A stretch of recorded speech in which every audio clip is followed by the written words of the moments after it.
3월 22일 주일 가정 예배 우리 함께 시작하도록 하겠습니다. 사도신경으로 신앙 고백하시겠습니다. 전능하사 천지를 만드신 하나님 아버지를 내가 믿사오며 그 외아들 우리 주 예수 그리스도를 믿사오니 이는 성령으로 잉태하사 동정녀 마리아에게 나시고 본디오 빌라도에게 고난을 받으사 십자가에 못 박혀 죽으시고 장사한 지 사흘 만에 죽은 자 가운데서 다시 살아나시며 하늘에 오르사 전능하신 하나님 우편에 앉아 계시다가 저리로서 산 자와 죽은 자를 심판하러 오시리라. 성령을 믿사오며 거룩한 공회와 성도가 서로 유통하는 것과 죄를 사하여 주시는 것과 몸이 다시 사는 것과 영원히 사는 것을 믿사옵나이다. 아멘. 성시 교독하겠습니다. 순서지를 참고하시면 되겠습니다.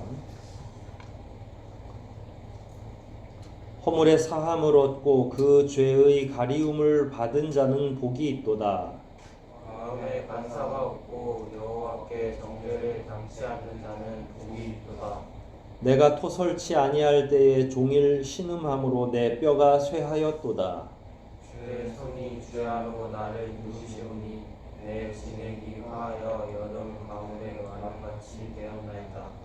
내가 이르기를 내 허물을 여호와께 자복하리라 하고 주께 내 죄를 아뢰고 내 죄악을 숨기지 아니하였더니 또 주께서 내 죄의 악을 사하셨나이다. 이로 인하여 무릇 경건한 자는 주를 만날 기회를 타서 주께 기도할지라. 진실로 홍수가 공감할지라도 저에게 미치지 못하리이다. 주는 나의 은신처이오니 하나님께서 나를 보호하시고 구원의 노래로 나를 애우시리이다. 내가 너의 갈 길을 가르쳐 보이고 너를 주목하여 후회하리이다. 너희는 무지한 말이나 노새같이 되지 말지어다. 그것들은 자갈과 물레로 단속하지 아니하면 너희에게 가까이 오지 아니하리로다. 악인에게는 많은 슬픔이 있으나 여호와를 신뢰하는 자에게는 인자하심이 두루리로다. 너희 의인들아 여호와를 기뻐하며 즐거워할지어다. 마음이 정직한 너희들아 다 즐거이 외칠지어다. 아멘. 이 시간 우리 지나간 한 주간 되돌아보면서 회개의 기도를 새로운 한 주를 기대하는 마음으로 간구의 기도 다 함께 드리시겠습니다.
하나님 아버지 감사합니다.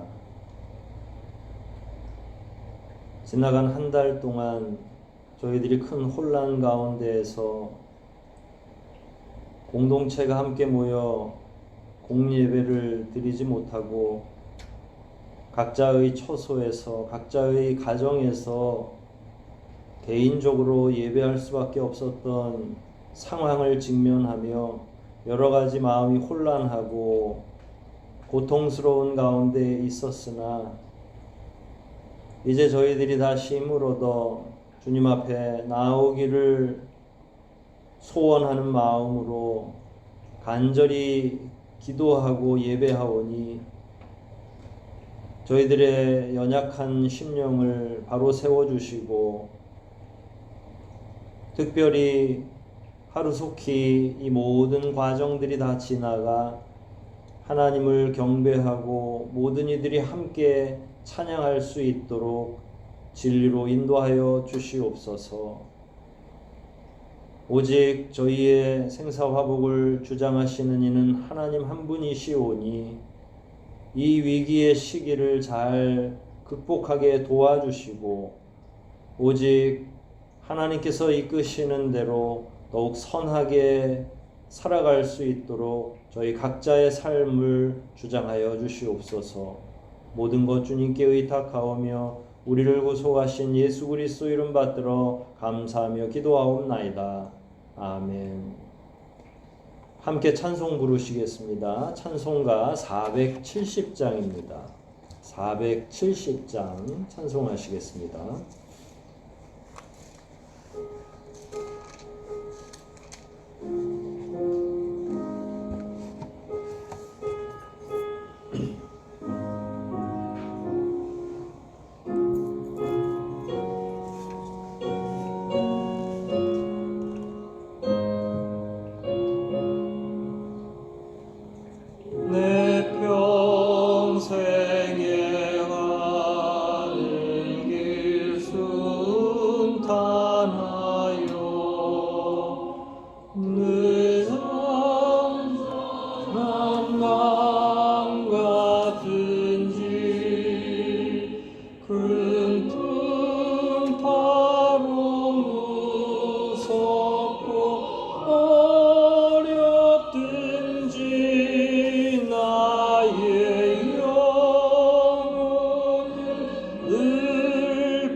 입 벌리고 달려와도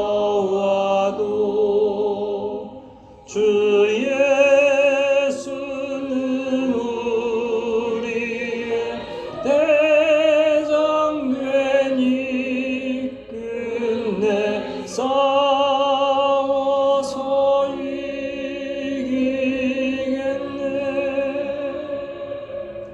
내 영혼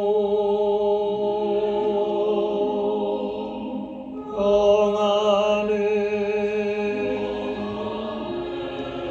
내 영혼 평안해.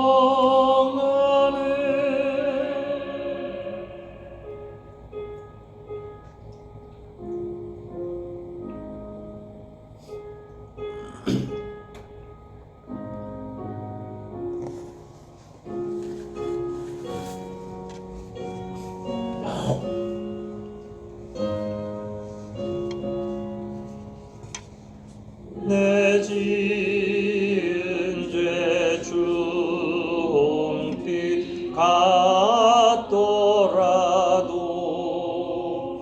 주 예수께 달으면 그 십자가 피로써 다시 쓰사 있는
시간 가족 나눔 시간입니다.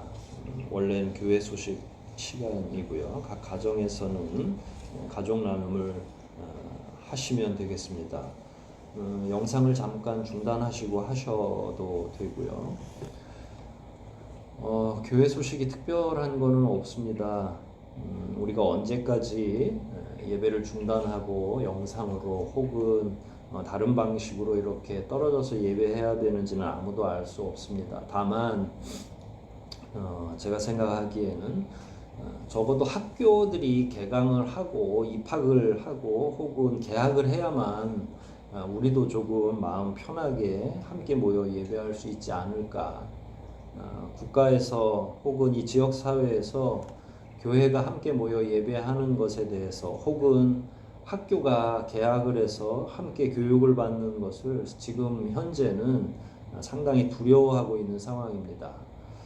그래서 저희 교회도 그에 발맞춰서 가능하면 빠른 시간 내에 우리끼리라도 예배하고 싶지만 만에 하나라도 문제가 발생할 경우에 교회는 물론이고 우리 병약한 성도들에게도 치명적인 일이 일어날 수 있어서 당분간은 지역사회와 국가의 그 시스템에서 흐르는 대로 우리가 순응해야 할 그런 상황입니다. 그렇게 볼 때 적어도 4월 초까지는 함께 예배하지 못할 수가 있다 이렇게 생각이 됩니다. 각 가정에서 힘들더라도 교우들께서는 개인적으로 예배를 하시던 혹은 가족이 함께 모여서 예배하시던 꼭 예배를 진행해 주시고 개인 경건에 더욱더 집중해 주시면 감사하겠습니다. 헌상과 기도 시간입니다. 우리 각 가정에서는 처음 첫 주간에 공지해 드린 것처럼 매주 헌상을 거둬주시고 그 가정 안에서 거쳐진 헌상은 우리가 다시 모여서 예배하는 그때에 함께 모여서 헌상 드리는 시간에 하나님 앞에 헌상으로 올려주시면 감사하겠습니다. 헌상 후에 각 가정에서는 가장께서 이 예배를 인도하시는 가장께서 기도해 주시면 되겠고요. 특별히 혼자 예배하고 경건의 시간을 갖는 우리 청년들 입장에서는 굉장히 힘들 수 있다 이렇게 생각이 됩니다. 그럼에도 불구하고 하나님 앞에 개인적으로도 꼭 나아가 주시기를 바랍니다. 이제 우리 성경 말씀 봉독하고 함께 말씀을 살피도록 하겠습니다. 함께 봉독할 말씀은 창세기 48장입니다.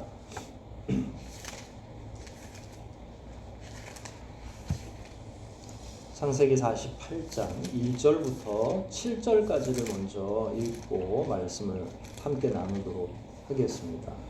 창세기 48장 1절부터 7절까지 말씀입니다. 제가 봉독해 올리겠습니다. 48장 1절부터 제가 읽기를 시작합니다. 이 일 후에 혹이 요셉에게 고하기를 내 부친이 병들었다 하므로 그가 곧 두 아들 므낫세와 에브라임과 함께 이르니 혹이 야곱에게 고하되 내 아들 요셉이 네게 왔다 하매 이스라엘이 힘을 내어 침상에 앉아 요셉에게 이르되 이전에 가나안 땅 루스에서 전능한 하나님이 내게 나타나 복을 허락하여 내게 이르시되 내가 너로 생육하게 하며 번성하게 하며 내게서 많은 백성이 나게 하고 내가 이 땅을 내 후손에게 주어 영원한 기업이 되게 하리라 하셨느니라. 내가 애굽으로 와서 네게 이르기 전에 애굽에서 내게 낳은 두 아들 에브라임과 므낫세는 내 것이라. 르우벤과 시므온처럼 내 것이 될 것이요 이들 후의 내 소생이 내 것이 될 것이며 그 산업은 그 형의 명의하에서 함께하리라. 내게 관하여는 내가 이전에 밧단에서 올 때에 라헬이 나를 따르는 노중 가나안 땅에서 죽었는데 그곳은 에브랏까지 길이 오히려 격한 곳이라. 내가 거기서 그를 에브랏 길에 장사하였느니라. 에브랏은 곧 베들레헴이라. 아멘.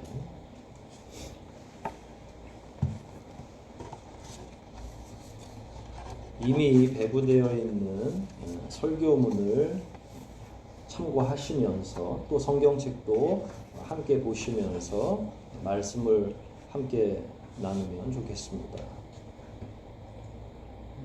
요셉의 두 아들과 야곱의 축복이라는 제목으로 오늘 이야기를 나누려고 합니다. 48장 전체가 본문이라는 사실은 아마 알고 계시리라 생각이 되고요. 이 48장은 야곱이 기력이 다 해가는 야곱의 마지막 과정 중에 한 부분입니다.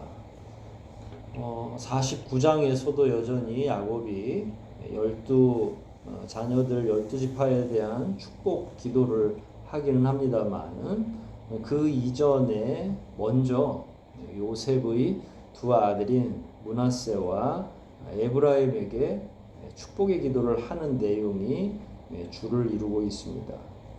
이 48장은 하나님의 언약이 어떻게 계승되고 있는지, 야곱은 과연 그 언약에 대해서 어떤 태도를 취하고 있는지가 주로 내용으로 중심을 차지하고 있습니다.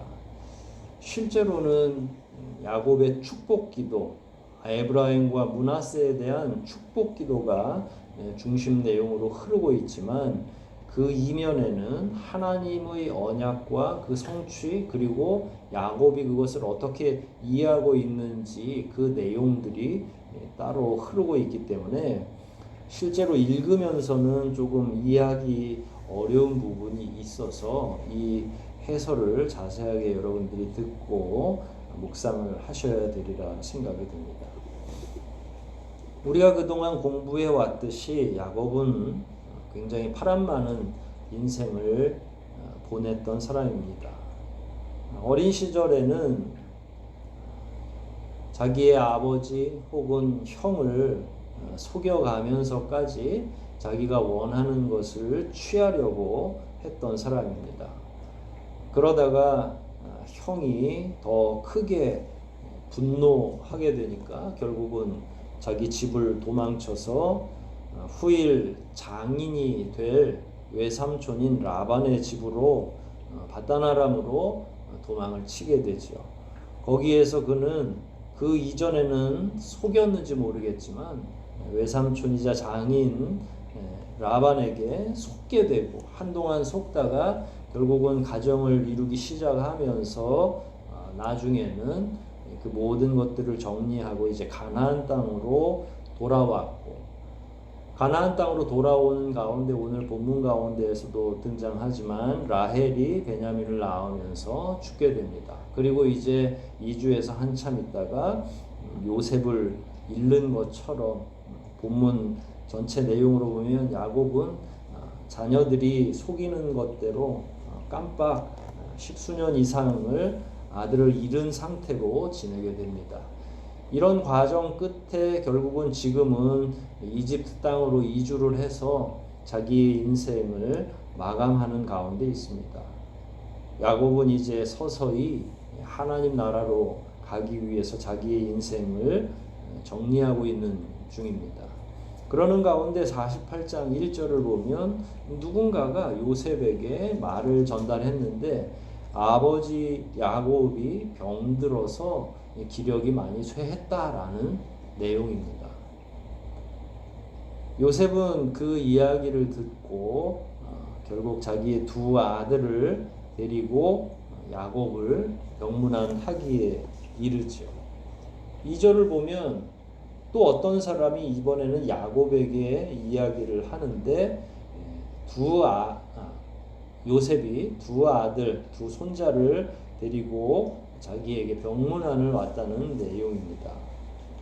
근데 실제로 야곱은 매우 힘이 없어서 기력을 다했기 때문에 평소에는 누워 있다가 요셉이 온다는 그 소리를 듣고 간신히 기력을 차려서 침상에 이렇게 걸터 앉아 있는 상황입니다. 그는 사실은 눈도 많이 어두워서 또한 기억력도 많이 손상이 돼서 요셉의 두 아들이 누구인지를 잘 알지 못해서 누구냐고 물을 정도로 심각하게 많이 노쇠해 있는 상황입니다.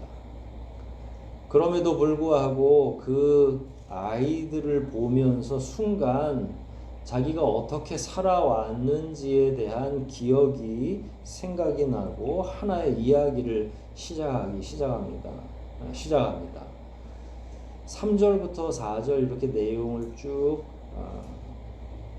훑어서 보면 그 스스로가 어떤 인생을 살아왔는지, 어떻게 하나님과 처음에 만나서 연결되어 있는지를 이야기하기 시작합니다.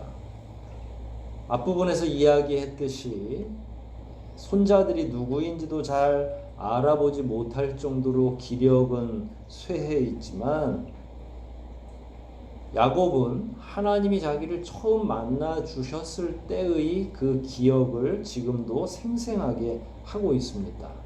4절의 내용이 바로 그 내용인데 함께 읽어보면 좋겠습니다. 4절 말씀입니다. 읽기를 시작합니다. 내가 너로 생육하게 하며 번성하게 하여 네게서 많은 백성이 나게 하고 내가 이 땅을 내 후손에게 주어 영원한 기업이 되게 하리라.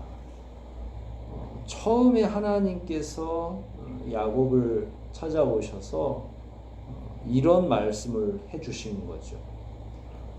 사실 야곱은 겉으로 보면 신앙이 있는지 없는지 때로는 분간하기 힘들 때도 있었고 나이가 많이 들어서는 물론 하나님의 언약을 의지하기는 했지만 젊었을 때에는 이 사람이 신앙이 있는 사람인가 할 정도로 아주 약삭빠르게 행동했던 사람입니다. 그럼에도 불구하고 오랜 시간이 지났음에도 불구하고 야곱은 자기가 하나님으로부터 받았던 언약의 그 약속의 첫 번째 말씀을 매우 상세하게 매우 정확하게 기억하고 있었습니다.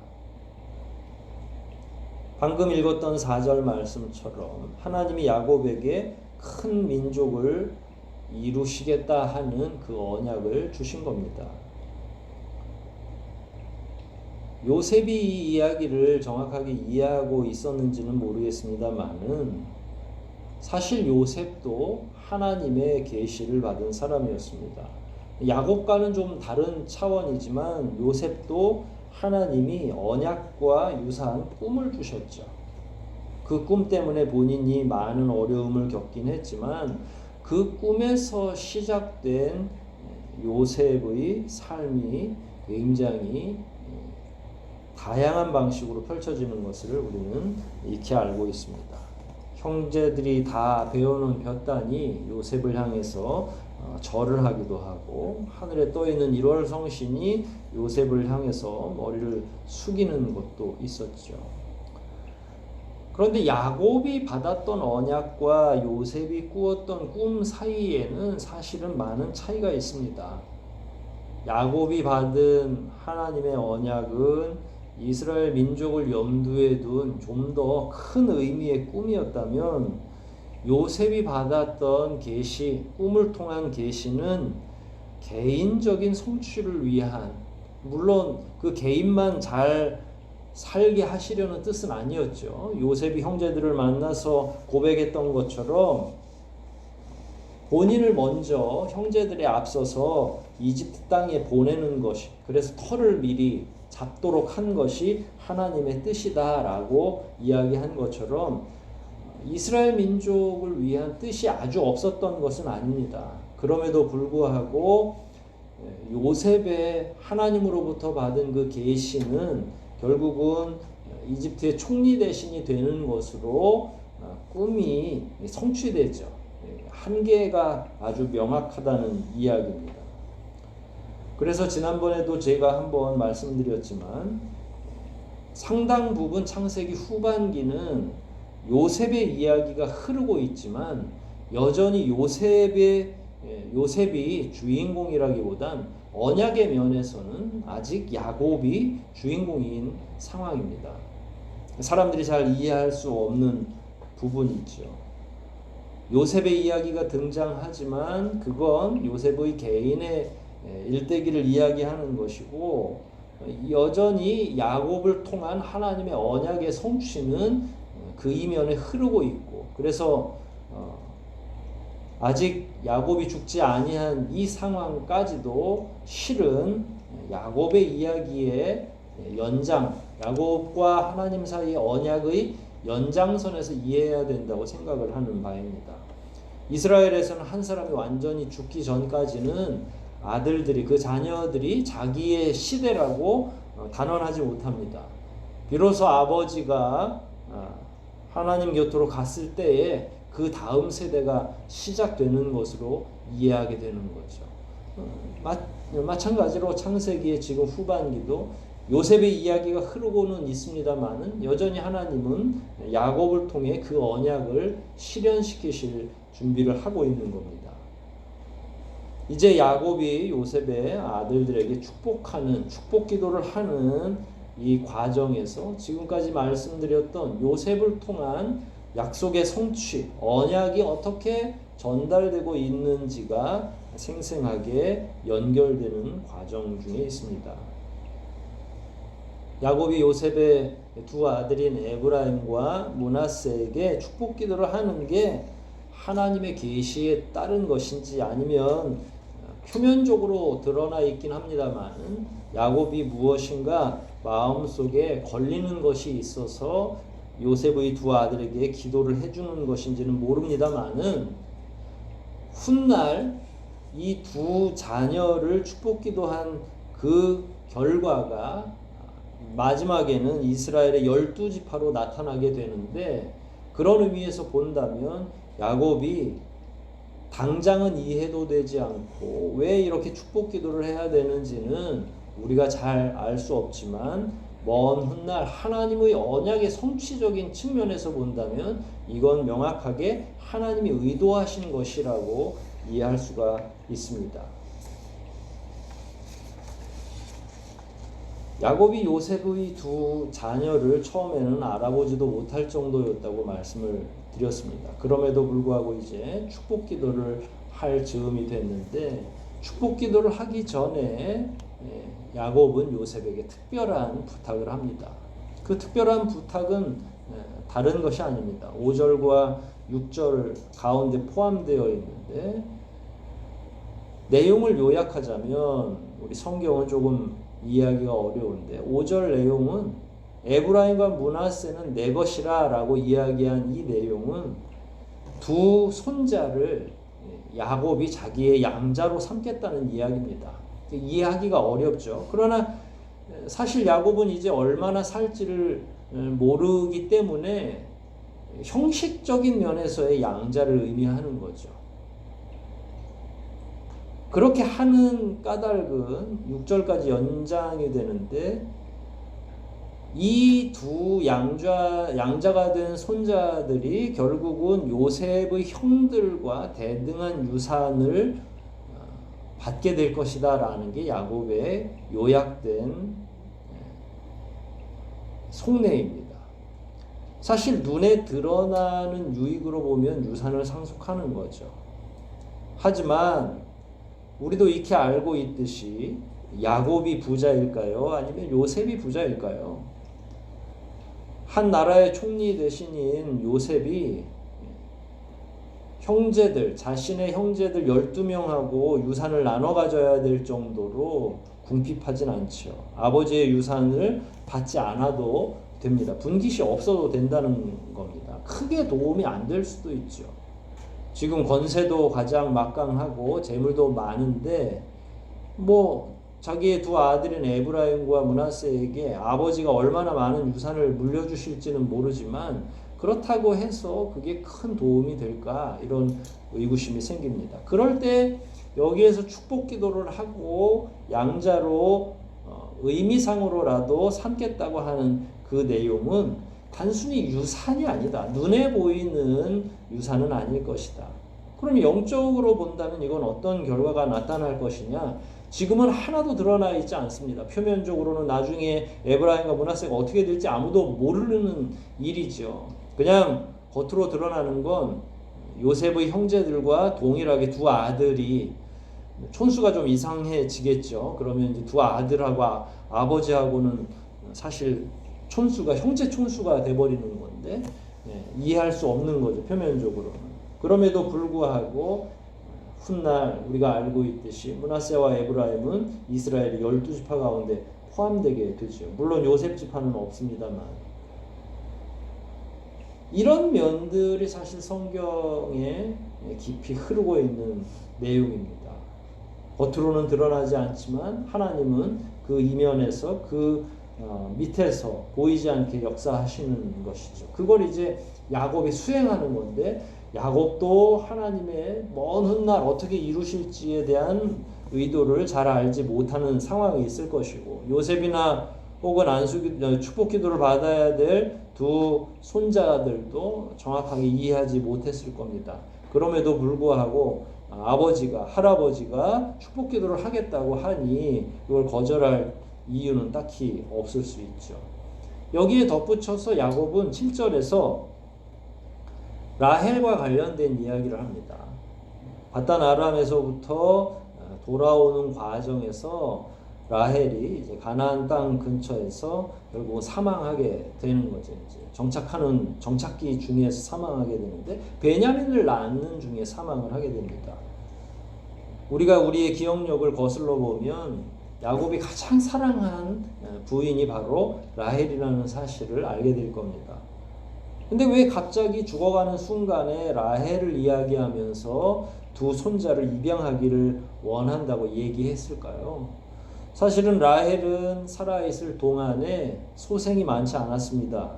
다른 부인들, 후처들은 4명, 5명, 심지어 첫째 부인 같은 경우는 6명의 자녀를 낳았는데도 불구하고 라헬은 요셉과 베냐민 딱 두 사람만 낳고, 특히 베냐민을 낳을 때는 낳는 중에 결국 아이만 살고 엄마는 죽게 되는 거죠. 굉장히 불행한 역사가 그 가운데 있는 겁니다. 그래서 야곱은 그게 마음에 너무 쓰여서 요셉이 매개가 돼서, 라헬의 첫 번째 아들이고, 사실은 베냐민은 라헬이 특별히 사랑한다 사랑하지 않는다 할 수가 없잖아요. 이미 낳으면서 죽은 자녀이기 때문에 남아있는 건 요셉이고, 요셉을 매개해야만 야곱과 라헬이 연결되는 거예요. 그럴 때 그 추억의 중심에 있는 요셉, 그러나 이제 요셉은 가질 만큼 가졌고 뭐 이 상황에서 뭘 어떻게 할 수는 없으니까 두 자녀 에브라임과 므낫세를 입양하게 되는 거죠, 양자로. 그런데 여기서 두 사람이 그냥 야곱의 자녀만 되는 게 아니라 실제로 이렇게 되면 라헬의 피를 타고 낳기 때문에 라헬의 자녀가 되는 거예요. 그러니까 살아생전에는 자녀를 둘밖에 낳지 못했지만 이렇게 입양함으로써 에브라임과 므낫세도 실은 라헬의 후손이 되는 거죠. 물론 혈육적으로 보면 당연한 이야기이기도 합니다. 야곱은 이 문제 때문에 마음이 항상 살아오는 내내 아팠던 것처럼 보입니다. 외형적으로도 그렇고 내면적으로도 그렇고. 그래서 결국은 축복 기도를 하게 되죠. 두 손자에게 축복 기도를 하는데 자꾸 이상한 일이 벌어집니다. 야곱이 눈도 잘 안 보이는데도 불구하고 처음에는 눈이 안 보여서 그런가 했는데 의도가 섞여 있는 거죠. 그것은 뭐냐면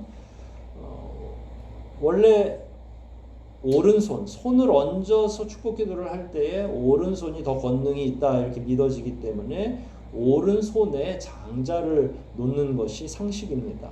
따라서 오른손으로는 므낫세가 와야 되고 왼손으로는 차자인 에브라임이 와야 누가 봐도 보기 좋게 끝나는 거죠. 하지만 야곱이 오른손에는 에브라임을 안수하고 왼손으로는 므낫세를 축복기도하기에 이릅니다. 그래서 한 차례 기도를 했는데 요셉이 계속 그것에 대해서 거슬리게 생각을 했던 거죠. 그래서 말하죠. 아버지, 므낫세가 장자입니다. 므낫세에게 오른손을 대셔야 됩니다 하고 므낫세를 오른쪽으로 틀어주죠. 그런데 야곱이 이야기합니다. 다 안다. 내가 다 알고 있다 아들아. 그러면서 이미 아들 손자들을 자리를 바꿔놨으니까 뭐 그걸 또 자리를 이동시키면 번잡하니까 그 상태에서 다시 오른손을 에브라임에게 놓습니다. 왼손을 므낫세에게. 그러니까 두 사람이 자리를 바꿨으니까 그 자리를 회복시키지 않는 한은 손을 교차할 수밖에 없는 거죠. 어긋나게 해가지고 본인의 오른손을 본인의 정면의 왼편에 서 있는 에브라임에게 올려놓고 본인의 왼손을 자기가 볼 때에 야곱이 볼 때에 오른쪽에 와 있는 므낫세에게 올려놓는 거죠. 이 상황은 야곱이 눈이 어두워서 한 게 아니라 혹은 뭘 몰라서 그런 게 아니라 다 안다고 한 거죠. 그 상태에서 계속 축복 기도를 하는 겁니다. 왜 알면서도 이렇게 손을 바꿔서 했을까? 겉으로 드러나 있지는 않지만 결국은 하나님께서 그렇게 의도하신 것이 아닌가 이렇게 생각을 합니다. 사실 두 자녀에게 내린 축복의 기도는 따로따로 내려져 있지 않아요. 그냥 한 번에 기도하는 형태였죠. 16절을 한번 읽어보겠습니다. 16절이 축복의 기도의 내용인데 함께 한번 읽어볼까요? 16절 시작.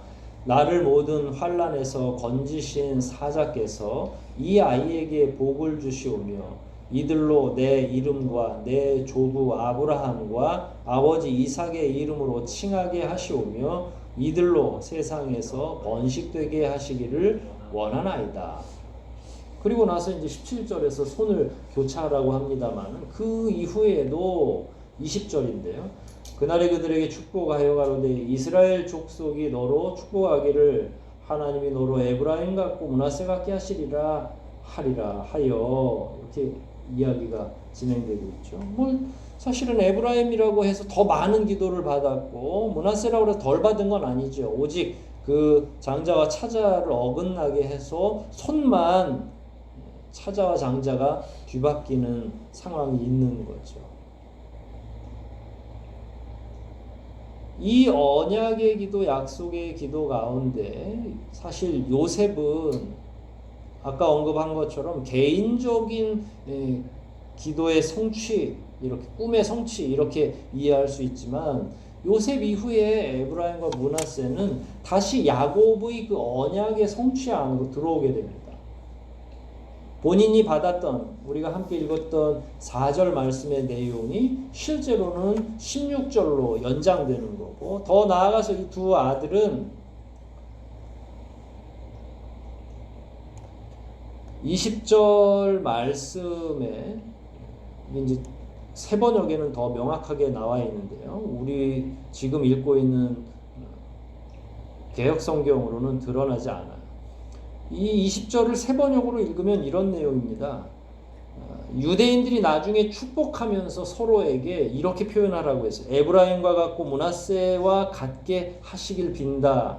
이게 무슨 내용이냐면 사람들이 나중에 훗날 에브라임과 므낫세의 이름을 기억하면서 그들이 얼마나 축복을 받았는지 아이고 형제도 에브라임 같기를 원합니다. 이런 말이 아예 관용적으로 사용될 거라는 약속입니다.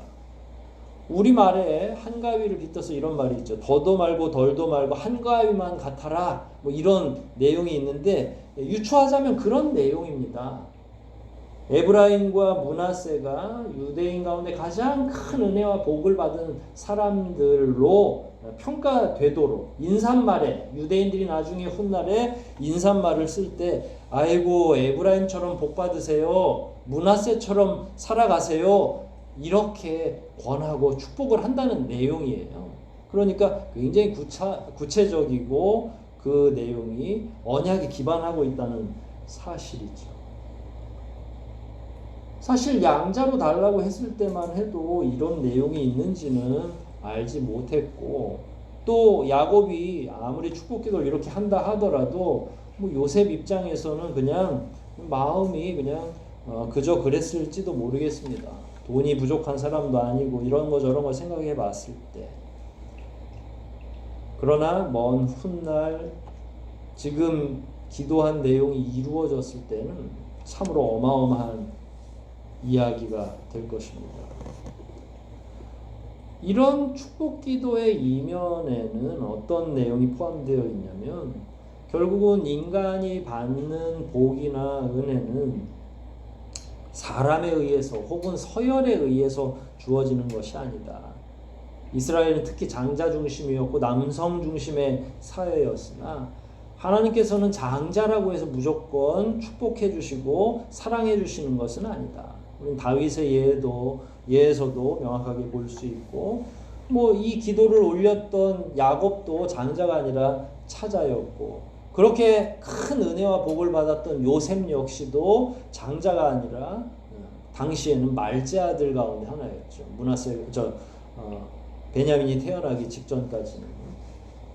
이런 걸 놓고 볼 때에 이스라엘 민족을 형성하는 하나님의 의도가 엿보이는 것이고 결국은 야곱이 뭔가 인간적으로 주도해서 이스라엘 족속이 만들어지고 세워지는 게 아니라 그 이면에 야곱을 움직이시는 이는 하나님이시라는 사실이 여실하게 드러나는 거죠. 이 기도가 나중에 어떻게 훗날 이루어질지는 아무도 모르지만 이 짧은 기도 속에 그리고 짧은 축복 기도의 이 과정 속에 하나님이 함께 하시고 하나님의 일하심이 숨겨져 있다는 내용입니다. 여러분 유명한 에브라임의 후손들 누구 어떤 사람이 기억이 나십니까? 가장 유명한 사람 그리고 멀지 않아 등장하게 될 두 사람의 이야기를 들으시면 아마 여러분들은 그렇구나 하실 겁니다. 모세의 뒤를 이어 가나안 땅을 정복한 사람의 이름이 누구입니까? 여호수아죠. 여호수아가 에브라임 자손입니다. 가나안 정복이 다 끝나고 신정 국가와 왕정 국가를 연결하는 선지자가 누구입니까? 사무엘이죠. 사무엘이 또한 에브라임의 후손입니다. 이렇게 놓고 볼 때에 에브라임과 그 자녀들이 얼마나 중요한 역할을 하는지가 드러나게 되죠. 가나안 정복을 전체적으로 진두지휘한 여호수아와 그리고 모든 백성들이 안정기를 누리기 시작할 때에 그들의 가장 앞장서서 하나님과 교제하는 데 그리고 하나님과 연결되는 데 있어서 핵심적인 역할을 했던 선지자 사무엘이 있는 거죠. 그런데 야곱이 이 사실을 알았을까요? 알 수 없었죠. 본인이 축복기도 할 때에는 이렇게 하나님께서 인도하실 것이라고는 아무런 상상을 할 수가 없는 거죠. 우리 역시 마찬가지입니다. 우리의 자녀들을 하나님이 어떻게 인도하실지 우리는 전혀 알 수 없습니다. 우리는 내일 일도 잘 알지 못하는 거죠. 결국은 하나님의 하시는 일은 인간이 전혀 알 수도 없고 인간의 의지대로 서열대로 이루어지지도 않는다는 그 이야기입니다. 사람들은 오른쪽과 왼쪽을 중요시 하는지는 모르겠습니다만은 하나님께서는 그걸 그렇게 중요하게 여기지 않으십니다. 서열을 따라서 장자가 더 많이 유산을 받을 수는 있겠지만 언약을 받는 것은 아닙니다. 하나님의 인도하심과 의도하심이 없이는 선한 결론이 나올 수 없다는 이야기입니다. 여기에서 가장 필요한 것은 바로 하나님에 대한 전적인 신뢰라고 할 수 있습니다. 우리가 하는 것이 아니라 하나님이 하신다라고 하는 사실을 인식하고 거기에서 그치는 것이 아니라 하나님을 정말로 진심으로 신뢰하는 것이 우리에게 필요하다는 거죠. 현재 우리가 직면한 이 코로나로 말미암는 사태는 거대한 혼란을 야기하고 있습니다. 그러면서 우리 삶의 변화도 가져오고 있죠. 어찌 될지 상당히 불안한 상황에 있습니다. 저는 평소에 공예배를 이런 방식으로 드려본 적이 없습니다. 그리고 아시다시피 우리 교회는 영상으로 촬영하지도 않았어요. 그러나 뜻하지 않게 다른 방식으로 예배하게 되고 다른 방식으로 성도들과 지금 교제하고 있습니다. 언제 끝날지 모르는 이런 현실 가운데 우리는 어떤 자세를 취해야 될지 저 또한 막막합니다. 사실은 성경에서도 이런 불안한 시국이 있었습니다.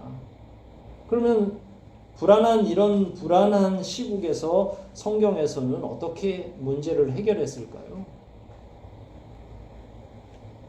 여러분, 이스라엘 백성들이 이제 이집트로 들어갔죠. 그리고 400년 후에 어마어마한 인구가 됐을 때 이집트에서 이스라엘 백성들을 눈의 가시처럼 그리고 상당히 거추장스럽게 여기기 시작을 합니다.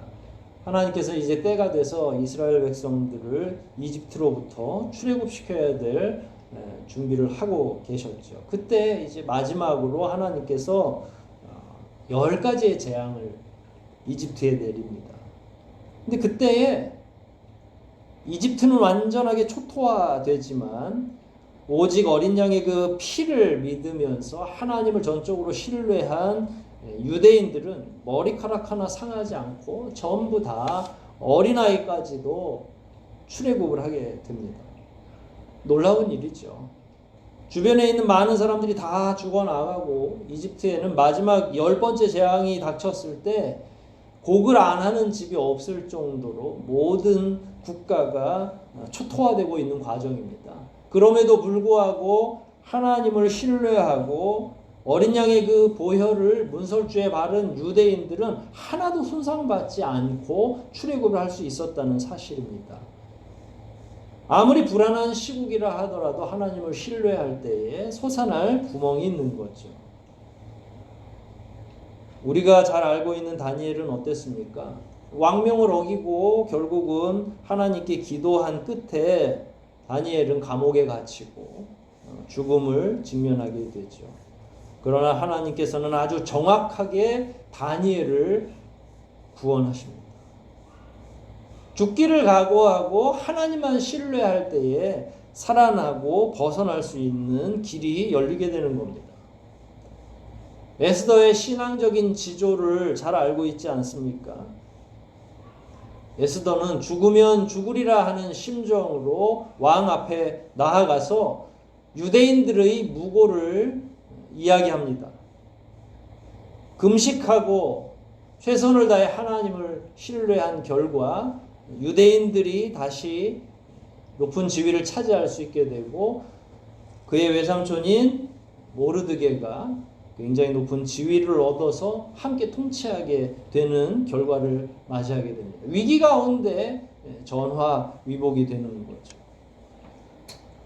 하나님께서는 항상 이런 불안한 시국에 믿는 자들을 구원하시되 특히 하나님을 전적으로 신뢰하는 자들을 구원하십니다. 믿을 구석이 없어서 불안한 현재의 이 시국도 마찬가지입니다. 아무 데를 돌아봐도 믿을 만한 구석이 없는 거죠. 그럴 때 우리가 유일하게 신뢰할 수 있는 분은 누구십니까? 하나님 한 분 아닙니까? 마스크에 의지해서 우리의 마음의 위로를 받을 수 있겠습니까? 사실 우리가 살아온 지난 시간을 되돌이켜 보면 우리는 내일 일어날 일을 전혀 알지 못하고 살고 있었습니다. 언제 우리가 내일 일어날 일을 알고 안심하고 잠자리에 들었습니까? 여러분, 한 해 코로나 바이러스로 죽는 사람보다 교통사고로 죽는 환자가 더 많이 있습니다. 2018년 통계를 보니까 연간 3,700여 명이 교통사고로 죽었다고 합니다. 물론 전염병은 내용이 달라서 단순 비교가 어렵겠죠. 그러나 공통점이 있습니다. 인간의 힘으로 막을 수 없는 거죠. 조심한다고 될 일이 아니죠. 교통사고가 됐든 코로나 바이러스가 됐든 우리의 의지대로 뭔가를 할 수 없다는 사실입니다. 코로나이기 때문에 더 불안한 국면이 펼쳐진 것은 맞죠. 그저 우리에게는 도대체 어디를 신뢰하고 믿어야 될까 하는 그 의구심만 솟구치고 있는 상황입니다. 그렇게 볼 때에 저는 개인적으로는 이렇게 믿을 구석이 없는 이 시기에 전적으로 신뢰할 만한 분이 필요하다.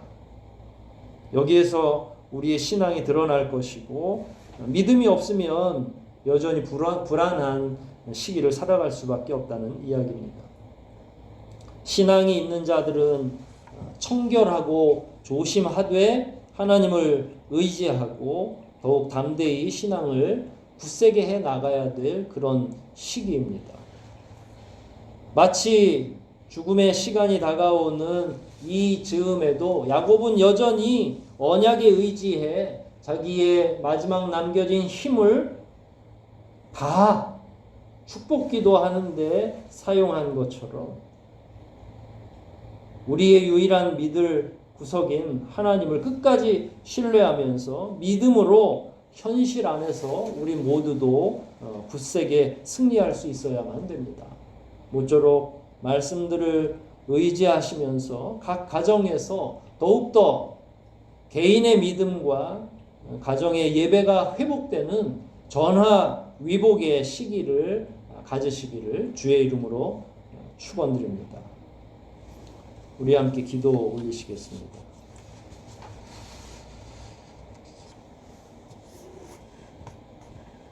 하나님 아버지, 은혜를 감사를 드립니다.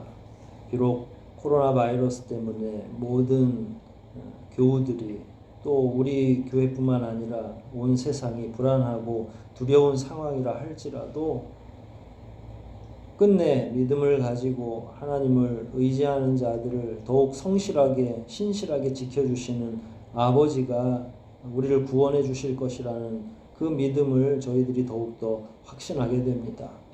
믿을 구석이 없는 이 시절에 우리가 마스크에 의지할 수밖에 없는 그 연약함을 보이는 이 시절에 더욱더 하나님을 깊이 묵상하게 도와주시고 자기의 죽음을 직면하고도 여전히 먼 훗날을 기약하고 미래를 바라보며 축복기도한 야곱의 심정을 더 깊이 이해하여 우리 스스로도 하나님 앞에서 더욱 굳세지는 기회로 삼을 수 있도록 우리 가운데 함께하여 주시옵소서.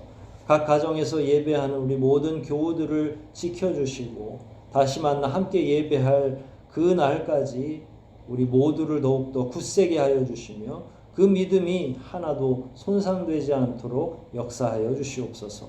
모든 것 주님께 의탁하오며 우리 구주 예수 그리스도 이름 받들어 감사하며 기도하옵나이다. 아멘. 찬송가 344장 부르시겠습니다. 344장입니다.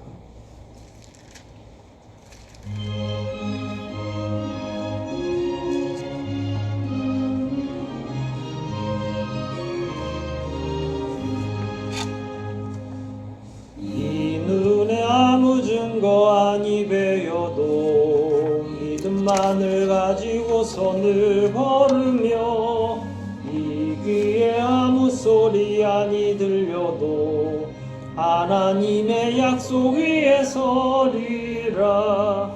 걸어가세 믿음 위에 서서 나가세 의심 버리고 걸어가세 믿음 위에 서서 눈과 귀에 아무 증거 없어도 이 눈에 보기에는 어떠하든지 이미 얻은 증거대로 늘 믿으며 이 맘에 의심 없이 살아갈 때에 우리 소원 주 안에서 이루리.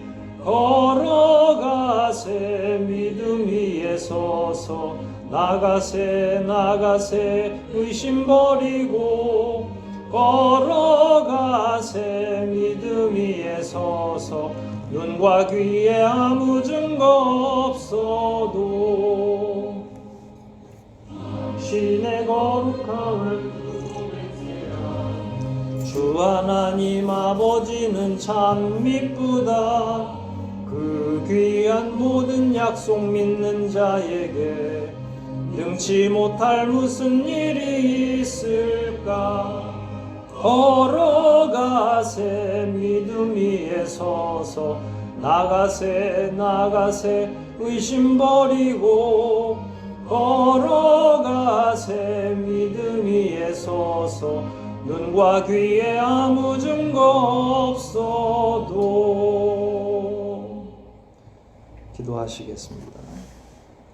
구주 예수 그리스도의 은혜와 하나님 아버지의 무한하신 사랑과 교제케 하시는 성령님의 감화 감동 교통하심이 연약한 심령으로 이 상황이 종식되기를 바라는 모든 성도들과 그 가정과 속한 기업과 이 교회와 그리고 하나님께서 특별히 말씀으로 세우신 이 나라와 이 민족 위에 지금부터 영원토록 함께 있어지이다. 아멘.